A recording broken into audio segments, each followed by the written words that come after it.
Hello, hello, hello, wonderful listeners out there in internet land. Uh, Welcome. This is our very first podcast of, I'm just so excited. I even forgot the name of it. Just like, yes, we're so excited. For dying out loud. Yes. Oh, for dying out loud. That's what we're doing here, folks. We are talking about death, and I am one of your hosts. I'm your magical life midwife, Angie Cat, and with me today is...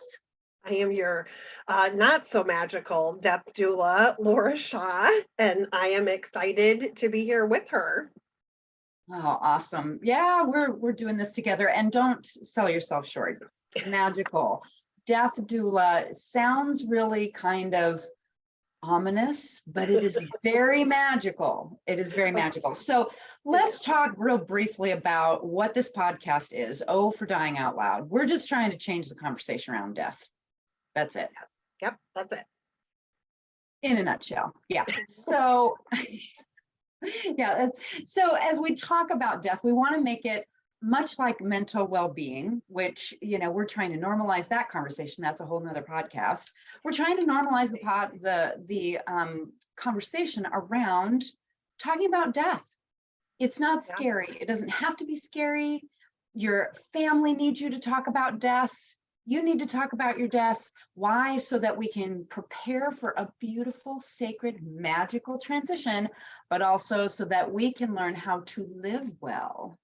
So that's, I think, in a nutshell. Have I missed something? No, that's definitely it. How to navigate preparation for dying, because that helps inform us. You always say that it informs how we live. Right. Totally. And in fact, we're going to start by talking a little bit about you. It sort of feels like an Oprah moment where I'm going to grab my tea and I'm going to interview you. But you and I have worked together for a long time. We've known each other for a long time, but it was only in the last, I think it was 3 years or so that you decided, yeah, you want to do more of this work, this death doula. And that's the first time I ever heard about it. So tell our listeners what that's all about. Yeah. So, well, first of all, I went on this journey with Angie, who is this amazing life coach, wellness coach, and just all around guide to help people. And I was like, you know what, Angie, I don't know what I want to be when I grow up. And so most of us don't. right. So I do now. So we started on this path together, and I had some assignments, and we had started meeting, and suddenly you say to me, all right, so what do you want to, and before you could finish the sentence, I knew it was, and I said, I want to be a death doula. I remember that too. You were so convicted about that. And I was just like, whoa, okay. I have no idea what that is. Tell me more. Yes. So a death doula, for those of you who do not know, and I promise that's not all we're going to talk about in these. This is just, just for your information. A death doula is many things.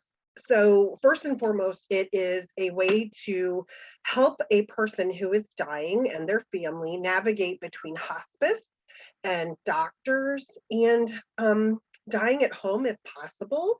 So hospice is an amazing gift to humans. So doulas just help make this connection, because hospice is regulated. So there's all these federal regulations, and the medical community really restricts what they're allowed to do. For instance, they're very limited on the amount of time they can spend with the patient. And then sadly, when a patient passes, the hospice worker is not supposed to have any further contact with the family.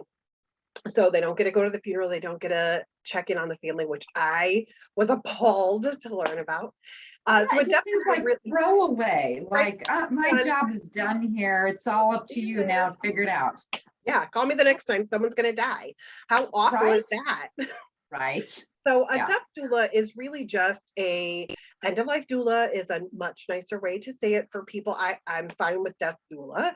And really it just helps, it helps start conversation. It helps educate people about their rights.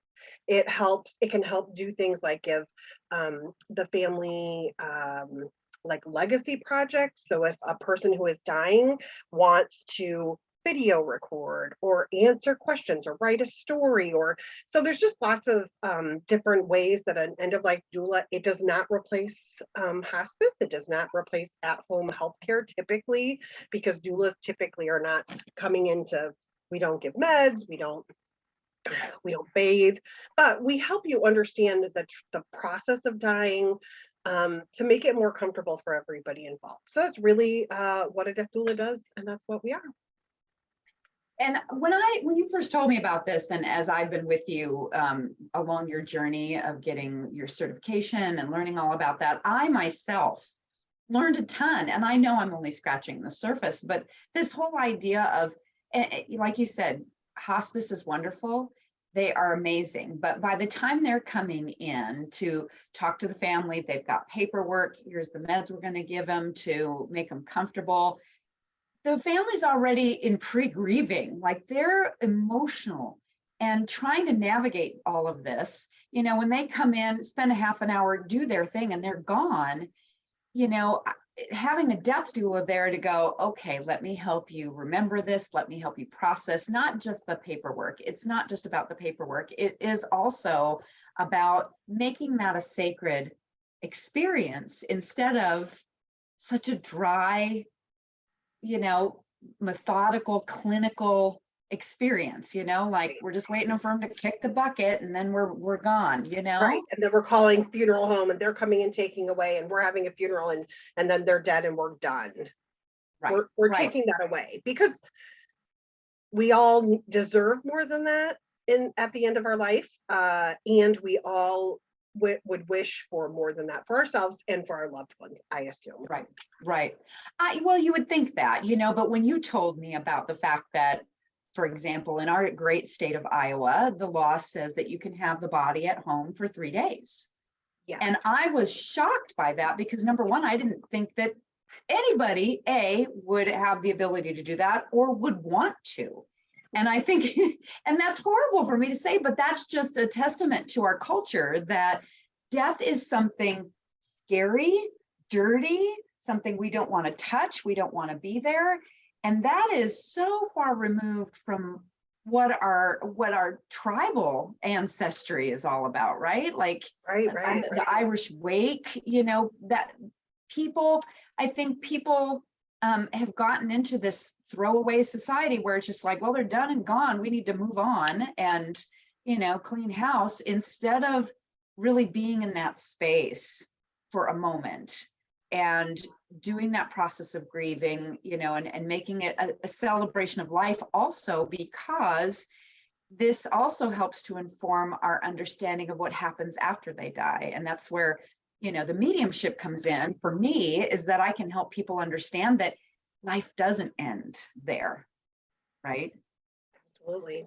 So, yeah. So I think it's, for me, I learned a lot that I can use, with my parents, not just with the paperwork, but understanding what their wishes are, like how many people have you worked with, for example, that have wishes that maybe their family doesn't know about, or what kinds of wishes would they be? So many of the people that I talk to or have worked with, they will say things like, well, please don't let my family cremate me, or please don't let them put me in a box and bury me. I'm like, Right. have you told them? Can we write that down somewhere? Also, let's just have a conversation, about your wishes and who should be in charge of those wishes. So, it is something, I think it's a delicate conversation that we just, uh, it wasn't so long ago, within the last 200 years, we did this, people would Right. die at home, the doctor would come in, we would care for them, they would die. You'd have the visitation or the wake in the house, and then and then you would bury them after that. So it wasn't so long ago, and I think people just tend to forget that, you know, you don't have to instantly zoom them off. One of my least, I think funeral home directors are amazing, and people who work in Sure. funerary services. Mm-hmm. Did I say that right? Yeah. They're amazing. And also, I know that an unexpected death or even a planned death, a death that you know is coming, if you don't know what they want, if you're not prepared, then you go in and at one of the hardest times of your life, that you're feeling all these emotions or your family, and you Mm-hmm. are there making these decisions for grandma, and you're fighting over if it's a satin lined coffin or if it's a burlap sack or whatever, and grandma doesn't care about Right. that, but She's gone. right, but of course you want the most expensive and biggest and best and greatest of everything because um they deserve it, and Right. but also you're just emotional at that moment. You make a decision that maybe you wouldn't have made if you were Right. prepared or if you had Right. time to think about it. So Right. Oh, yeah. I don't know that I would be in those first few moments afterwards. I don't know that I would have the emotional capacity to make, like somebody comes to me and says, do you want satin or do you want, just a burlap bag? I'd be going, what kind of a stupid question is this? I cannot be bothered with this right now. I am sad. I am grieving. let me be So sad. I want a yeah, tissue. That's what I want, a tissue. I want a tissue, please. Yeah, but your point is, and I think this is so amazing that we're having this conversation. We're starting to talk about it and make it so that it's not scary to talk about, and you should talk about it well before your loved ones are going down that road, because then you can make those decisions and have conversations when you're not emotional, right? And you can, and they can flex. I mean, certainly they could change their mind, but you know what happens if they're gone quicker than you think, you Right, know right. Well, and what if you have two different factions of your family who are oh absolutely in dispute about poor grandma and her burlap sack versus her satin lined coffin? Like, there's right, just this argument it's just a stressful time. Just take the stress away. Absolutely take the stress totally, away. totally, Yeah. absolutely. And with that in mind too, I mean, I think that if we I think what might help too, and this is part of the reason why we're bringing this to the forefront, not just a conversation about death, but all of these sacred life transitions, because it is, we treat the birth of a child in a sacred way, we treat motherhood sacred way, weddings, right? And then once the empty nest thing starts to happen and retirement, then it's like people just kind of sweep it under the rug, right? But those Right. are very important and sometimes emotional transitions. And I know this, but for our readers, being kind of a ceremonial priestess that I am, I love to create sacred ceremonies around those kinds of transitions. And when I hit menopause earlier this year, I got the lab report and the doctor says, yep, you're in menopause. Good luck to you, and I remember standing in my living room going, really, this is it? This is all I get? Like, where's the party? Like, There's no cake. right, where's my hat, where's my, should I register somewhere like at Bed Bath and Beyond? Like, this is a big deal because I have alchemized all of this wisdom to get to this point, and it's just a testament that the older women get, we don't recognize or honor the wisdom that we have. So I called you up and a bunch of my other friends and I said, forget that, we're going to have a ceremony. We're going to have a ceremony to honor all of us who have moved from this transition of childbearing years to not childbearing years. Yes. And we are approaching that second or third chapter of our lives. And every last one of you was like, yes, more of this, right? And I think if we Yes. look at it that way, weddings, births, becoming a mom, even menopause, then we can start treating death the exact same way. It's not an ending. It is this beautiful, sacred transition that we have to do some paperwork, and there's some of those necessities that need to happen to prepare for it. But the more that we have knowledge, the more we prep for it, then the actual death itself can be so much more meaningful, right? Because we're not worried about all of that stuff, right?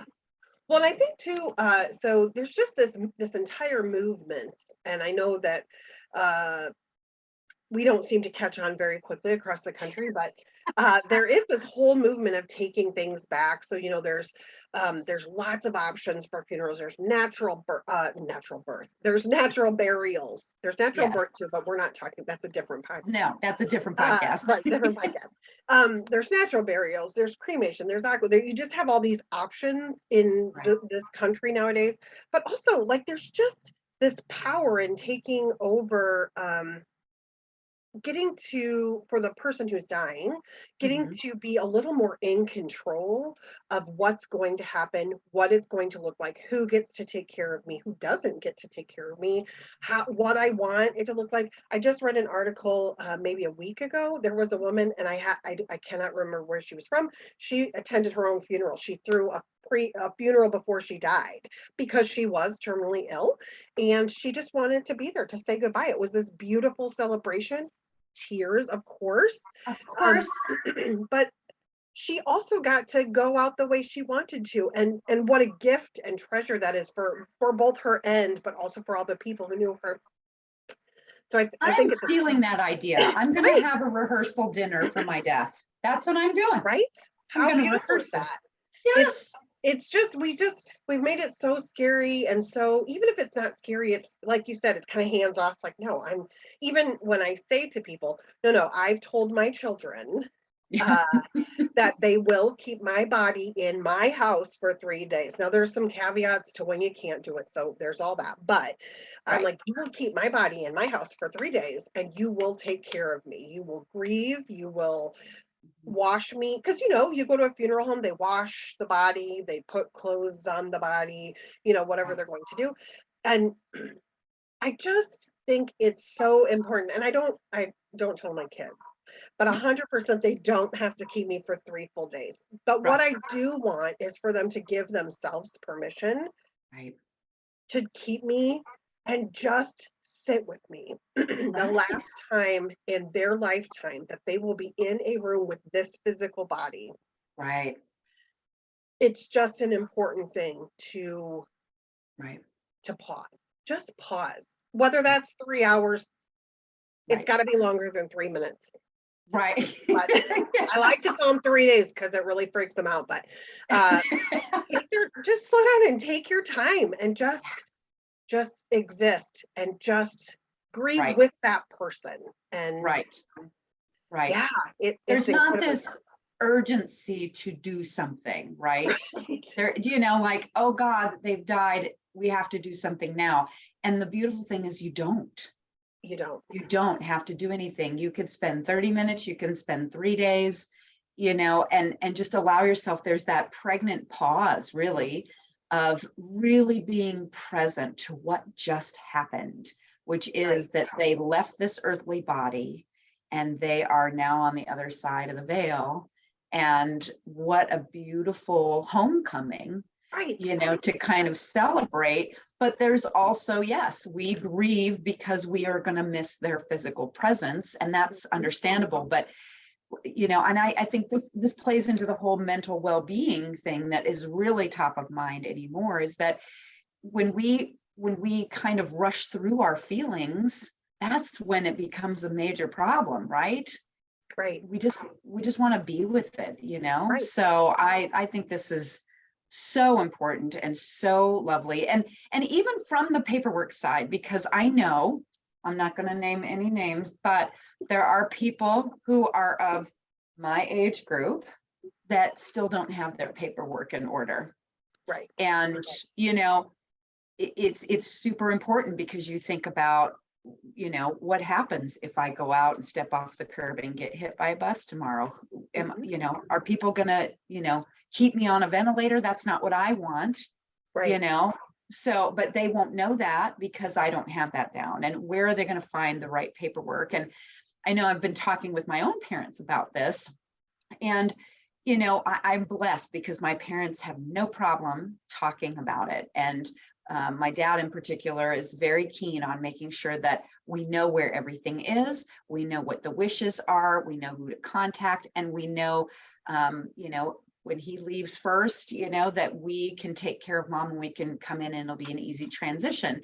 And there are some members of my family that absolutely just, they stick their fingers in their ear and they do not want to talk about it. And I get it from two sides. It's interesting because on their side, they're scared. Maybe they scared. They don't want to talk about it. We don't want to talk about dad dying because we're not ready to let go of him yet. And I get that, right? There's the second piece, which is, oh God, that sounds like a lot of work. Like, I don't want to go through that. Can't we just hand the book to somebody else and let them take care of it? But more than anything that I noticed was watching my dad as he's telling me this and how important it was for him to have somebody listen to him. He just wanted someone to listen to him and to take notes about where everything was so that he could have a sense of peace, Right. that when he leaves, things are taken care of. Right? Yeah. And so it's, and I think that's an important piece, is that talking about death is not about us. It's about our loved one who is getting ready to pass. Right, exactly. Right. It isn't about us. It is about minimizing the discomfort for the person going through it, the journey that they're on, and definitely there's some consideration about what's left afterwards. But at the end of the day, it's not up to my kids to decide what to do with me. Right. That's for me. I want to Right. decide what to do with me. Right. Yeah, exactly. And I think it's kind of like working backwards, like if I were to write my eulogy today, if I were to, get all my paperwork and this is what I want to have happen, then back it up and go, okay, well, that's what the end state is.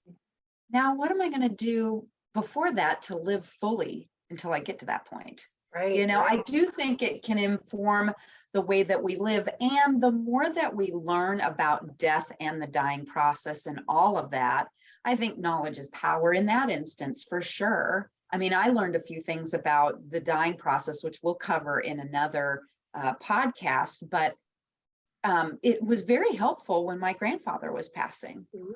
I was really freaked out about, because I think that's one of our biggest fears is, am I going to suffer? Are they going to physically suffer? Right. And once I called you and I said, walk me through what's happening here physically. And that was an immense sense of relief to know what to expect. Like the term, I believe, is agonal breathing. Yep. Like No. how, right. That's pretty common, right? Mhm, mhm. And to the person sitting there, it looks like they are gasping for breath and struggling, but it is normal part of the soul letting go of the body. Right. Uh, I often say to people, because this is the easiest thing for them to understand is when a person stops eating, Yeah. the first thing we do is try to get them to eat. They have to eat. They have to eat. And one of the greatest things I learned in the classes that I took was, or one of the first things I learned is, yeah, they don't need to eat anymore. Their body is shutting down. They Right. don't need to, so shoving food at them is not, I mean, they may want to eat, but if they don't, Right. Right. you don't have to make them because their body knows what it needs and it doesn't need that. Right. And Right. They're so probably not hungry. And we do that for our pets, right? That's one of the key things. I'm like, my cat, God bless him, just a month ago, he transitioned, horrible for me, but he quit eating for 5 days. I think that's a pretty clear sign that he's ready to Yep. go, Yep. so why would that be any different with a human? Right. Yes. How would it be any different? Right. Right. But it's hard because we as the living humans that will remain, it's really a challenge for us because of course Yeah. we just want to hang on. Right. Yeah. Well, we want to hang on, and also because our culture and science and all of the things that we've been able, advances that we've made in medicine, we're living longer, and so we've been able to, heal some cancers or treat cancers. And we've been able to, give meds and things for other conditions and prolong people's life, right? Mhm. And so I think there's this tendency to think that that's the goal, is to prolong life. Maybe, but there's also that piece in there that we have to consider, which is, what is the quality of their life in that time that we're prolonging it? Right. What is the quality? I mean, if they're having a good quality of life, I go back to my cat. He was sleeping literally all day. His hips hurt. He didn't want to be held. He's not having a quality of life, you know? So if I get to that point, for the love of God, please do not, pump me full of medicines and put me on a machine to keep me breathing, Right. because I'm not doing anything. Like, if I can't ride the roller coaster and I can't go on a trip to Vegas, then just put me out, like, I'm ready to Right. go. Yeah. Yeah. Yeah. So yeah, I think that's part of it, is that our culture is just, we are so death averse, anti-aging this, and, just give them a pill, give them an appetite suppressant, give them another pill to keep them alive. Yes. Always. Yeah. Yeah. And that's not the right thing necessarily. So, No. yeah, And but especially at end of life, there's a lot of, doctors can treat different symptoms. They can even treat certain ailments. But at the end of the day, there's two things certain, and one is the birth. One that if we're coming alive, if we're being born, we're alive. So right. we came in by birth, and we're Yeah. going out by death. And Right. what you do in between, and how the ending comes, um, Right. it varies. But for Yeah. sure, the more I think that we appreciate death and dying as just an inevitability for everyone, Right. I think that gives us the opportunity to really live, just Right. really live. Like Totally. I know I talk to you about this sometimes, and but I assume that in your experience, because it's true in my experience with people who are dying, they are never hanging on because they want to make 10 more dollars. Right. They're always hanging on because of somebody or something, that their dog or their family didn't get to come, or they have something, and I assume that in the world of mediumship, the same thing is true. No one's coming back saying, Yeah. I could I just made that other deal. Right. And Right. that's right. No, no, on the contrary, because once they cross over, that's the beautiful thing about the work that I do. And I didn't discover, or uncover, I should say, my gifts until later in life. I had blocked them a fair amount in my childhood, as a lot of mediums might do. But what I've learned is that when they cross over, there is an immense freedom. They're there with their other family members who have crossed over. But they're also still with us, right? I had a teacher once that said, there's really no such thing as the veil. We talk a lot about, oh, they're up there or they're across the veil. There's really no such thing as that. And I'm not going to get down into the Alice in Wonderland hole of talking about quantum physics, but the reality is that we're energy. And when we drop this skin suit, we become energy. And there's countless stories, millions of stories of people, ordinary people, that have had signs from their loved ones. They've seen things move, they've, felt their presence. So there's plenty of evidence there that they're still here. It's just that they're not in this physical skin suit. And we've become so attached to that. They're not attached to the body at all. So the thing about, and granted, planning a funeral, planning, that ceremony, very important, obviously, for, the person who's dying, if that's their wishes, and also the family. But at the end of the day, once they cross over, nobody comes back and says, oh, I left too soon. Now, that being said, we'll talk about this perhaps in another podcast, but those who did leave from an accident, suicide, those kinds of things, very tragic, very tragic. And it's very disruptive and traumatizing for the family. That being said, there is a part of soul contracts also that come into play, where that may have been their time. They came to do what they needed to do. and they did leave suddenly. And so in those instances, it absolutely feels like they left too early. But once they're over there, they recognize that this is the way it's supposed to be, because it is. You can't argue with what is. So yeah, so nobody on the other side, and in fact, even with like pets, communicating with my pet Toby, my beloved cat, I agonized over, did I do this too soon?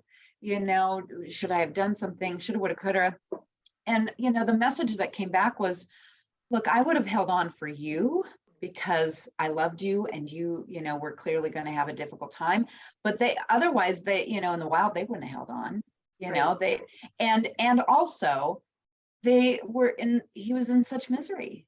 He did not have a quality of life. He was hurting. So, why not give them the gift and help them transition? Now granted, with a pet, it's a little different than a family member, but the point is that the more that I came to know about my gifts as mediumship and being able to connect others with their loved ones on the other side, that has helped immensely in terms of my philosophy about life after death. Right. And it does help us it doesn't alleviate the pain necessarily. You're going to grieve. That is a natural part of the process. And we don't want to suppress that. However, with that knowing of he's on the other side, I hear him at night sometimes meowing, I feel his presence. That's comforting. It's comforting to know that. And it's comforting not only to know that he's in a good place and I can still connect to him whenever I want, but also when I get ready to go, I know that I'm going to be on this beautiful other side, Right. and it's going to be there. Right. He'll be there. My loved ones will be there. And whoever I've left behind, I will still be able to connect with them as well. So it's a beautiful understanding that helps expand our life, so to speak, because now we can look at death as not this thing of finality. It is truly a transition that can help us process through that, and maybe be more open to talking about it. I hope so. That's definitely one of the things I think when you and I talked about making a video or a podcast, that really it's to open up conversations about death, dying, grieving, stages, really just all of the things that encompass these conversations that we should be having, that we could be having, that would help make our lives, I think, a little richer and more supported in the way that we live. So yeah, I think it's a beautiful, beautiful idea.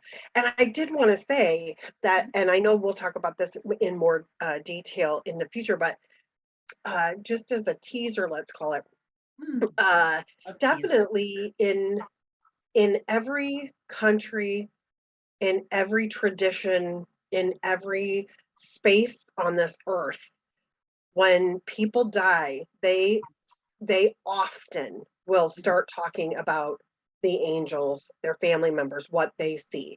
And whether you believe that that is a chemical, no, I don't, whatever it is that your belief leads you to believe, I can say that it's 100, it just happens all over the world. It's a global phenomenon. And so it definitely, the more that I saw that in people dying, the more I realized I have nothing to fear, because they are there. They are there waiting for me. I've seen them. I know they're there. So it's kind of just really, you're right. The more that we talk about it, the more that we know, the more that we honor and respect it. It just gives our lives a bigger space. Absolutely. It's, it provides us with that comfort, and we can approach it with this reverence instead of this dread, right. And fear, I mean, certainly there's people in my family who they're very okay with it. They know, they're like, look, I'm on my second pacemaker. I'm on borrowed time. I know this is happening. I'm cool with talking about it. Let's talk about it. Whereas there's others who are really terrified. They're Mhm. terrified of not being in control. What's going to happen to my body? Am I going to suffer? And, some of the things that you have brought to the table, which will also be a teaser for future podcasts, is talking about, I think that's one of the biggest fears, is what does the actual active dying process look Mhm. like? Yeah. Because I think that's what scares people the most, and understandably so. If you don't know what's happening and you see someone doing that, agonal breath, of course you're thinking, oh my God, we've got to do something, put a chest tube in there. No, that's just normal. It's Right. just a normal part of the body, shutting itself down. Mhm. So that, being able to know that, I can imagine would help me when I experience it. There may be that little moment of panic, but then the reminder of, oh, okay, this is the Right, process. right. This is We the talked process. about this. We know. Yes, exactly, Mhm. exactly. And and like you said, with families, and I've seen it, where it isn't until too late where lots of tense conversations happen. And I think that the more that people can be open enough to talk about it ahead of time, can definitely ease some of that tension when the time comes. Right. Yeah. Yeah. Yeah. And I think that, correct me if I'm wrong, but sometimes a death doula can assist with that process, like helping to navigate the conversation. Absolutely. Yes. I know that there are times when people will ask, even just friends, that will ask about, how do I say this or what do I do? And even just having a doula come and um, have the conversation. These are their plans. These are what they Right. want. What do you want? Like, what do you want it to Right. look like? And there's great questionnaires. There's great things that can really prompt questions that most doulas probably have. So I think it's an amazing idea that if you are scared to have the conversation or your family is really shut down about it, which some families are, Yeah. to really bring someone in and just say, hey, Yeah. it's no different than talking about a bank account, or I mean, it can be very clinical if people need it to Right. be, Right. Right. whatever you need. So Right. yeah, Yeah. I think that's wonderful. I know when I talk to my parents about the fact that, hey, I've got this friend who's a death doula and here's what I'm learning, they both perked up and said, we want to know more about that. mhm, And I think there is some more of that movement, because they're looking for comfort on their end. What are they missing? What other conversations need to be had, right. so that it becomes something sacred and not something scary. Right. And I think So most people, if I mean, a large percentage of people would say that they would prefer to die at home than in a nursing home, if that's where they're living, or right, rather than at a hospital or right, a very clinical setting. So, right, yeah, I think that the more conversations that can be had, it can't always be prevented, but right. definitely you can plan. It's like I went through a pregnancy with one of my children, and I remember going to the classes, Mhm. and I was her birth coach, and I was going through the classes with her, and she said she had to leave the room for the cesarean portion Oh. of the. She's like, nope, can't watch that. I'm not going to have that anyway. She sure enough did. Like we Oh, absolutely, I stayed in the room. Good thing, yeah, because it was my first cesarean. But for sure, she's like, no, I can't. And I just think the more prepared we are for all the scenarios, yeah. it's just better. Yeah, for sure. Absolutely. And I love that. You forget about there's a birth coach. Why not is there a Right. death coach? Yeah. You know, I remembered seeing a friend of mine, his father had just recently passed, and, he was from an Indian tradition from Southeast Asia. And dad was passing at home, and he had shown a video of his dad laying in bed, all tucked in, and he was doing a little bit of that agonal breathing, but his sister I believe it was his sister, was sitting right next to him, putting her hand on his heart and singing in traditional Hindi to him, like she was singing him home. And I thought, that is what it's supposed to be, Mhm. and even if you can't, even if that person is in hospice, is in a hospital bed, that's an important conversation to have, is if you're in that situation, how do you want us to continue to honor you and make it sacred even in that situation? Do you Right. want everybody there or do you not? There are some people that do. My grandfather waited until my aunt left the room and then he left, Yep. and that was the way he wanted to go. But some others just, they want to be surrounded by their loved ones. So know that, Mhm. because it's good for everybody. Yeah, So absolutely. yeah. Oh, that's wonderful. Well, wonderful. I think that we have kind of covered, I don't want to give people too much because we've got lots to unpack as a death doula, as a medium, about death dying, the sacred tradition of that, what it looks like, what you can do to prepare, and, me on the both sides of it, how to live life sacredly or soulfully before then, and how to connect with those on the other side. So I think we'll look at next, talking a little bit about what I think most people are going to want to know, which is, prepare me for the dying process. What does that look like? Right? Like, isn't Sure, that sure. like one of the biggest fears that people have, right? I It's think, not yes, necessarily the paperwork. right. No, no. Although I think the paperwork would make them feel better, but Yes. yeah, absolutely. The fear of the actual dying phase for Yeah. sure is Yeah. scary to all of us. Yes, Mhm. for sure. Yeah. Yeah. Well, So and two, when we talk about that, I just want to, the second thing, because I don't really have a fear of if it's going to be painful. My fear has always been the fear of missing out. We've talked about this before, but so FOMO. yes, yes. So the beautiful piece that you can bring to the conversation is also about how I'm not going to be missing out just because I'm transitioning to the other side, because that is Totally. definitely a fear. So Yeah. those are probably the two fears. Yeah, that's a good point. It's we want to stay on this planet for as long as we can because we want to suck the juice out of life, all of it, so that we really live this juicy life, but if we can remember that on the other side, oh my goodness, the opportunities that you have at that point to experience so much more unencumbered by Mhm. this snowsuit. I liken it to, and that's part of the dying process that we could talk about next time, is that, I don't know where I came up with this idea or this metaphor that, watching someone going through this, remembering that we are souls in a skin suit, right? And it's really no different than those big, bulky snowsuits that we used to wear when we were kids, right? Mhm.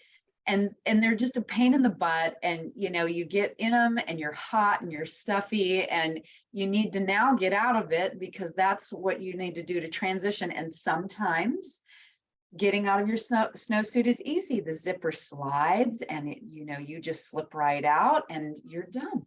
But most of us might find that the zipper catches and the mitten gets caught in it and the hat falls off. And now, you're missing another mitten and your leg and your boot gets stuck in the pant leg. That's kind of what the dying process might look like. Mhm. But if you think about it from the standpoint of that's one little blip in a 96-year-old's life. My grandfather lived for 96 years, one little blip. And so remembering that there was all this life that we can celebrate, and that act of dying, if we can just sing them home through that process, once they're relieved of that skin suit, they're on to bigger and better things. Absolutely. So it kind of, I think, helps us to remove some of our attachment to our body and Right. understanding that it's just a natural part of the process. It's not horrible. And it's, in the grand scheme of things, it's just a second on the clock. Mhm. Yeah. Absolutely. Yeah. Yeah. Wonderful. Oh my gosh, such a great conversation. And I just have to tell you, we'll have to play this recording back and see, but I'm watching on your screen and there are orbs flitting all over the place. Yeah. Yeah. So I see them That's exciting. shooting past. Oh yeah, they're coming. There's, twinkling and letting us know that, yep, this is a great conversation to have. We're I here. love that. Oh, awesome. Well, let's wrap up for today. And then we're going to be doing some more podcasts, and we'll be posting those on Facebook and my Soulful Living YouTube page. And so we'll be bringing those to you about every other week. And so if you're interested in more topics, drop your comments below. What do you want to know? What are you dying to know? Unintended. Because we are trying to, we're dying out loud. We want to die out loud. We want to make this a conversation that is happening, and we want to live out loud. So yeah, so check us out. The website also is www.soulfullivingwithangie.com. And we'll put that information below the video as well, so you can reach out for, we do live conversations with death cafes where we answer your questions. We might do some gallery readings. So we're just going to be bringing more of this conversation to the community, because that is our purpose, outreach. That is our purpose. Yes. Outreach. Yeah, we want to help you to die well so that you can. Yes. So thank you so much for your time, my dear. What a wonderful conversation as always. As always. My name's Angie Cat, and thank you. I'm Laura Shaw. Thank you. We'll see you next time. Oh, for dying out loud. Bye, everybody.